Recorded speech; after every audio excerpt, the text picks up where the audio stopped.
What is going on, Pretender here, back with another Honkai style guide, and as we do actually have the Planar Fissure event already coming up, it's already out on Asia and EU servers. As you are watching this event did just release on NA servers, and so today I'm going to be taking you over every single actual world, or whatever it's technically called now, and talking about each ornament and what I do recommend farming in order to optimally use this event. I also will briefly be talking about future characters during the points of this video, so be sure to pay attention. Before I get into the video, if you guys found this video helpful in any way, shape, or form, dropping a like would be greatly appreciated. If you're new and haven't done so already, be sure to subscribe and turn the bell icon for future videos like this, along with all other types of style content and guides, and let's get straight into the video. So starting it off, we do have the first world with Herda's Space Sealing Station and also Fleet of the Ageless. Personally, I do not recommend farming this, as Space Sealing Station will never ever be the best option for a character anymore. This is mainly something you use as a filler until you farm a better set for a DPS, but it's just something you may have as a long-term player. Maybe you played it because back then it was really good to farm. This has no longer been the play to farm for like a long time, over a year now. So it's mainly using pieces that you just had previously, and Fleet of the Aegis, while still good, is usually not the option to go to anymore. If you're wanting the attack percent buff, you usually run something like Lushaka instead. The max HP buff does work, but overall it's not really a set that's used much anymore. And if you're kind of looking for this buff particularly, I recommend just farming something else and using your Relic Remains, which I will also be sure to note that for practically most of them, as a lot of ways is going to be farming something better and using Relic Remains for a different set. So again, this would be something I just rather use Relic Remains on, and still overall just is not worth farming. Next up, we do have Talia and also Vonwacq. Both of these sets are actually still powerful. The Talia set is practically best in slot for most break characters. The only option that does beat it out is Forge, so someone like Firefly or DPS Linksha. As long as they have fire weakness, Forge set does actually be better, but when it comes to not having fire weakness particularly, so on characters like Boothill and such, and on battles that don't have fire weakness and you have no way to implant it, then Talia is better, as it gives a slightly lower total break effect increase as opposed to Forge, and also doesn't have the same speed effect, but reaching 145 speed or higher does give you a total of 36% increase to break effect for the wearer, which is great for these break characters, and will be your go-to for a more universal / easier option to use for break. And on the flip side, we do have Vonwacq, which is a very powerful set on characters that do want to set up quickly. Very common set used on characters like Robin, setups with other supports that give action advance such as Sparkle, such as Sunday. There's a lot of setups you can do, especially in zero cycles, but even not being a zero cycler, it's a very powerful set because it does let you set up right away for debuffers. It lets you set up away for buffers, which is why it's actually a recommended set to use on a lot. But if you don't have a need for Talia, but you could use some Vonwacq pieces, it would be similar to where you just use your Relic Remains, and also vice versa, where you don't want Vonwacq and you want to get Talia, then I would just use Relic Remains. Next up, we do have Pan Cosmic and Celestial Differentiator. I do not recommend farming this world whatsoever because Pan Cosmic is really not much of a use set anymore. Some effect hit rate based dot characters can use it, or just debuffers, so Welt can use it, Black Swan, and so on. If you're in the niche where you just want those few characters to have the set, it's another Relic Remain case because it is paired with the worst relic set, Planar Ornament, everything in the game. Celestial Differentiator is a complete garbage set that will never be used on a character, and is frankly, you can have the best pieces in the world on this and you'd be better off just throwing it away. Celestial Differentiator is a horrible set that you just do not want to use. So if you do need Pan Cosmic for this cases, I would also just go ahead and use your Relic Remains. Next up, we do have the Belobog set and also the actual Inner Salsotto set. Belobog set isn't really used much anymore as Fire MC did fall off. Jeopard is the only other character that really uses it, and technically Aventurine as well, but Aventurine just has better options.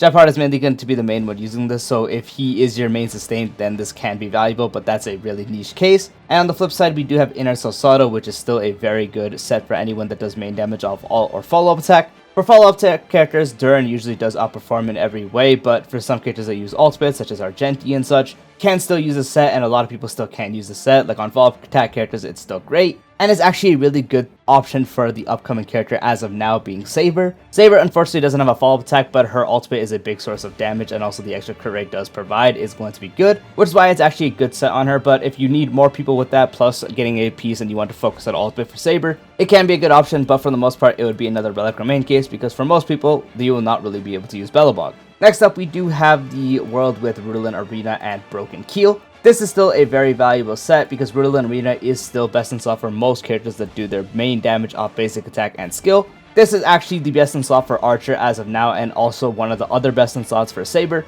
Saber's main source of damage does come from her ultimate, but she has a very often uses of an enhanced basic attack and skill, so buffing those sources is going to be great for her, and Archer's main source of damage is actually his skill, which is why it's really good, and anyone that has their main damage of skill is usually going to use the set a lot. And on the flip side, Broken Keel is still a very commonly used set, as it does just provide everyone 10% crit damage, and has a very easy requirement of 30% or higher effect res, and it practically gives you half of that. And you want to have a good amount of effect res on the characters you do put this on, because it also will help you get CC'd less. So a practical free 10% crit damage for your team is very, very good, which is why this is actually one of the very much recommended worlds. Next up, we do have Glamoth and Penacony. Glamoth is usually the best in slot for anyone that does reach up to 160 plus speed as a DPS. Total 12% attack plus up to 18% more damage is great, and even at 135, it's still a 12% damage increase and is very good on most characters. At 135, it's competitive with a lot for a lot of characters, and at 160 plus, it's usually always the best. There are some cases where it still might not actually be the best, but for most cases it would be, and so it's actually a very powerful set to actually consider. And on the flip side, we do have Penacony, which is alright. It's not really a set used anymore, as there's just better supportive options, providing 5% energy regen rate, and also increasing damage by 10% for all other allies that are the same type as the wearer. So pairing Bronya, putting this on Bronya is what I mean, and pairing it alongside a Blade Hypercarry or an Anoxa Hypercarry, or putting this on someone like Ruan Mei and running Ruan Mei alongside Jinglu, or putting it alongside the Herda, and so on. Usually the supportive sets just have better options, but this still is an option you can use as an overall piece. So if you do want to have setups with this, it becomes good, and if you have DPSs that can hit higher speeds, then Glamoth would also be great, and that case would be recommended. But if you're missing one or the other, or you don't have cases for either, then I would avoid it. Next up, we do have the set with the Unclaimed Desolation set and also the Izumo set. The actual Unclaimed Desolation set is a fine set on its own, but it's practically one you'd only really use in Pure Fiction and practically nowhere else. The only problem with switching to a set that excels in Pure Fiction is because the other options for those DPS, so putting this on the great Pure Fiction characters such as Herda, the Herda, Jade, and so on, they already have really good sets for them that work better in other modes, and this one will just only outperform in Pure Fiction. And usually those other sets will perform good enough on their own, which is why switching to a set is not generally recommended, because it's just kind of a waste of time and also a waste of stamina potentially. And Izumo, while it is good on characters like the Herda and Acheron, who are two very powerful characters and can also be used on running Feixiao with other hunt characters, which you usually do, such as running Topaz, Moze, Huntmark 7th, and so on. Technically, this would actually end up never being the best set, because on Acheron, a stronger set would be something like Inner Salsotto. For the Herda, something like Rutilant Arena actually could outperform. It's mainly if you really do need that extra crit rate for these characters that have another character on the path. So again, with Feixiao, you always will have another hunt in the form of the follow-up type with one of those three characters. With Acheron, you always will have one Nihility, and with Erudition and the Herda, you always will have another Erudition character. So if you really need those crit rate rolls that this provides to get you to a good ratio, then it's a good option to farm, plus the 12% attack, but usually they have a better damaging option if your substats do allow it. Overall, I don't recommend farming this world, and if you really want Izumo pieces, it would be another case to actually use your Relic Remains. Next up, we do have Duran and also Forge. Duran is the best for any follow-up based character, so any main character that does their damage based off follow-up attacks, counter, or normal, so just like Topaz, Ratio, Feixiao, Yunli, Clara, so on. This is usually always their best set, provided they can stack it, providing you up to a 25% increase to follow-up attack damage, which would be their base sources of damage, and also a free 25% increase to crit damage, which would be their overall source of increasing of damage when they do crit. This will usually always outperform characters that also wanted Inner Salsotto previously before it was added, so if you're able to stack it up, it usually is the best. And on the flip side, Forge set is the best for any actual break character if there is fire weakness. Usually it's only on cases like Firefly or Lingsha and so on. Firefly particularly just because she can actually implant fire weakness, or you just pay attention to if they have fire weakness, and this will be great because break characters love speed and the break effect increases higher than Talia. Firefly will always use it consistently, as once again she can implant fire weakness, but if you just pay attention and make sure they have fire weakness innately, then it still does work. So if you have cases where people can use Forge and you also do have follow-up characters, this is actually one of the most valuable ones you can farm. But if you're missing one or the other, let's say you didn't invest into follow-up archetypes, so you have no one that can really use it, or you also just don't have break characters that would want to use this, or you do, but they are just better off using Talia. Because characters like Bootail and so on are just better off using Talia, as it's more consistent and you don't have to pay attention for them to have fire weakness particularly. In those cases, I would use Relic Remains on one or the other. Next up, we do have Lushaka and also Bananamusement. Lushaka is a very, very fantastic set, provided that your hypercarry position first in the team lineup does scale up attack to get that 12% attack benefit, and you can run this on multiple characters to stack it, and the 5% increase in energy regen rate can definitely help. There are other cases like, again, Broken Keel, Penacony in some cases, and even Ageless in some cases, but usually Lushaka outperforms Ageless, so it is competing at a pretty good spot, but Lushaka is always really good.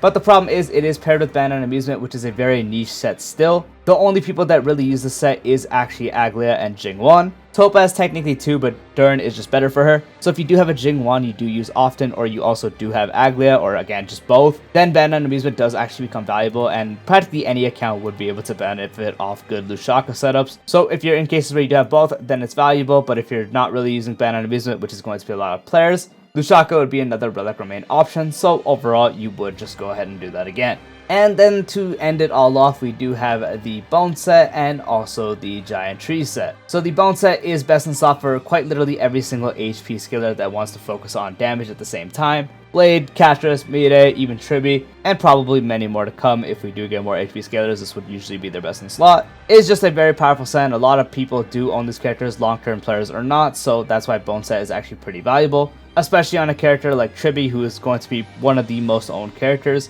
as Tribi is just insanely powerful. This is best for her damage. And on the flip side, we do have the best healing set in the game. If you are able to reach that 180 speed or higher, this is the best healing set in the game, providing 6% speed and also increasing the wear, and if they have a Memo Sprite, the Memo Sprite's outgoing healing by a total of 20%. Fantastic healing upgrade for high speed Gallagher, high speed Luotra, and is the best in slot for Hyacine. If you're able to hit those high thresholds, this becomes the far none best for your actual healers. So if you have healers that are actually able to have a fast setup, this is actually a very recommended setup to do nowadays. And if you do also have HP scalers such as Tribi, Mide, or Tribi, Castress, and so on, then Bone is also very valuable, so most accounts would definitely benefit from farming this one as well.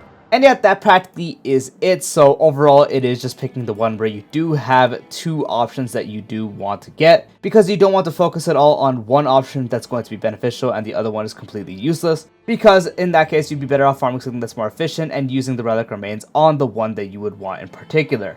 For example, me personally, I would love to get my follow-up characters better pieces on Duran, but I have no use of Forge set in general, so instead I'm going to farm something like the actual Lushaka set, as I do very often use Aglia and sometimes do occasionally use Jingwan, so getting a Bananamusement piece for fun would work, and Lushaka would benefit overall. Or for an even better example, I use Broken Keel on a lot of my supports still, so that'd be great, and I have a bunch of characters that would benefit from Ruling Arena, especially the upcoming ones for Fate, so this would be a better option, and I'd take those bad pieces and just make Duran pieces out of that instead. And that's practically how you do want to look on it. So again, I hope you guys did find this video helpful. If you did, dropping a like would be greatly appreciated. If you haven't done so already, be sure to subscribe and turn the bell icon for future videos like this, along with other types of Star Wars content and guides, and I'll see you later. Peace out.